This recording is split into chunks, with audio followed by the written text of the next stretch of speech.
في كأس الملك سلمان للأندية العربية في المملكة العربية السعودية التي تستضيف دائما البطولات العربية، وهي أكثر دولة استضافت بطولة الأندية العربية من دون شك المملكة العربية السعودية، إن كان طبعا لأول مرة في جنوب المملكة، لكن كانت الرياض وجدة أيضا استضافت العديد من البطولات العربية في السابق.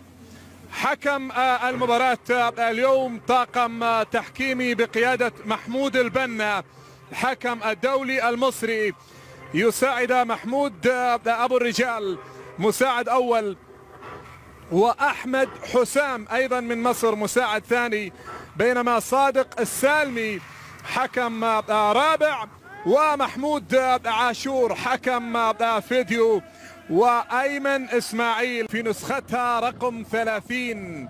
هنا كرة للوداد وعرضية خطيرة ومحاولة على قائمة برونو ميغيل المدرب، يحاول أكرم أمام تغطية، أكرم يمرر بينية طويلة، كان استقطب برونو من طبعا الخطيرة السداوية عند الخبير الهيدوس يصوب، وكرة خطيرة جدا، خطيرة سداوية، خطيرة للسد، وفرصة للهيدوس على الطرف الأيمن، محاولة لعب كرة عرضية، مرور ناجح وعرضية حاضرة وخطيرة، ورأسية أكرم عفيف إلى خارج أرضية الملعب. فرصة ذهبية، فرصة كبيرة جدا، فرصة كبيرة للسد.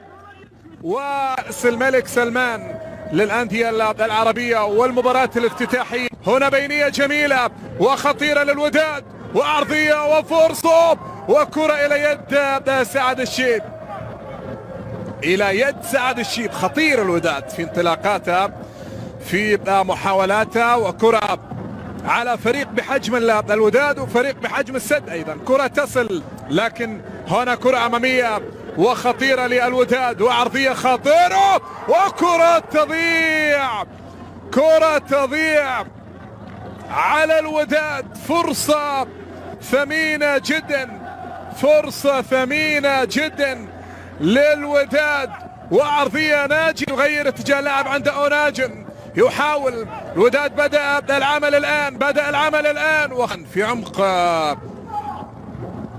ملعب الوداد، وأمامهم عبد الله، والوداد أصبح يقترب شيئا فشيئا. هنا كرة عرضية في الساعة 10، الترجي الرياضي التونسي، تلك الميزانية التاريخية، وعندنا كرة ايضا عند انتدابات. وهنا مصعب خضر الرجاء المغربي يوم الجمعة الماضي، عندنا كرة خطيرة لأوناجم، محاولة للوداد، طولها وعرضية وخطيرة، وكرة من جانب ابو علام، يد موجودة، لمسة يد موجودة.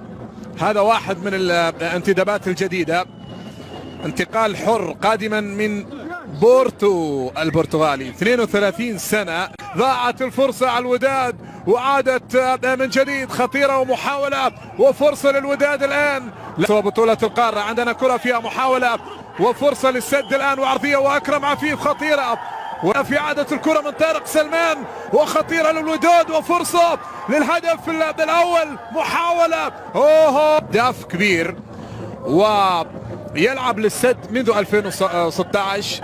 بغداد بونجاح تجاوز 200 هدف، 203. بونجاح قوية بالقدم في المباراة الافتتاحية، وبعد ذلك في ختام في الأندية الخليجية والعربية بالتحديد. من دون شك السد، من يعرف السد عن قريب يعرف أن نادي نموذجي على مستوى العمل. وعندنا دخول في هذه اللقطة،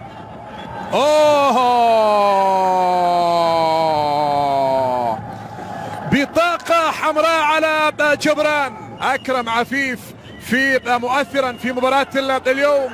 عندنا كرة فيها محاولة تمريرة بينية ومحاولة سداوية، علي أسد يحاول يلعب عرضية لأكرم، راحت من جديد عند منتصر الهتيمي، خطأ لمصلحة بونجاح، يحاول خرج بونجاح أن يعلن عن نهاية الشوط الأول في المباراة الافتتاحية.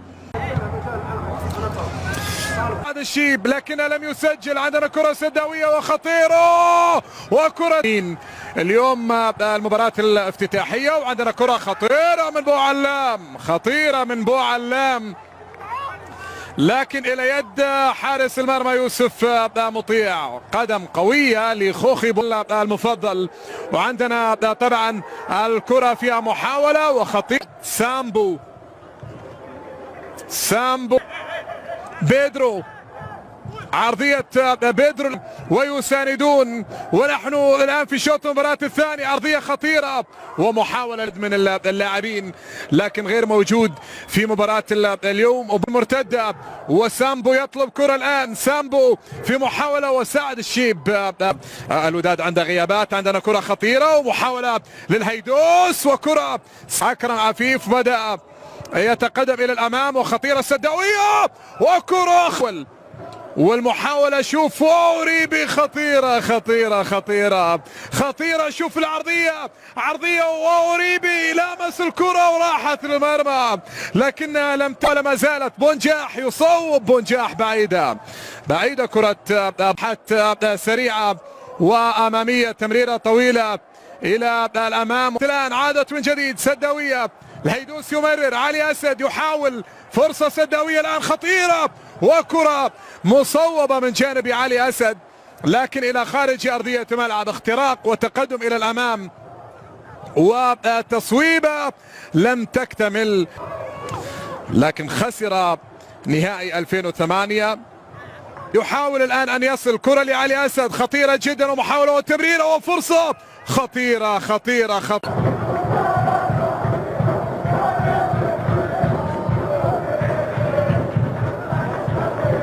ايضا خسر 2009 من الترجي، لعب ذهاب واياب مع وفاق سطيف، خسر 1-0. يوسف عبد الرزاق فقد الكرة، عادت من جديد، خطأ لمصلحة السد الآن وبطاقة صفراء على الياس الشتي. بطاقة صفراء على الشتي. لعلي أسد، بيدرو ينقل كرة أمامية إلى يد حارس المرمى والكرة لأكرم، يمرر كرة في هذا المكان، تصويبة لكنها ضعيفة، عقدة بثمن عالي. حكم المباراة يشير إلى راية وتسلل. أوريبي بونجاح كانوا زعلانين، كانوا يريدون لعب كرة أمامية. وهنا كرة خطيرة ومحاولة نقاط الثلاث ويعطي صدارة المجموعة مع مرور الجولة الأولى. عرضية حاضرة وخطيرة على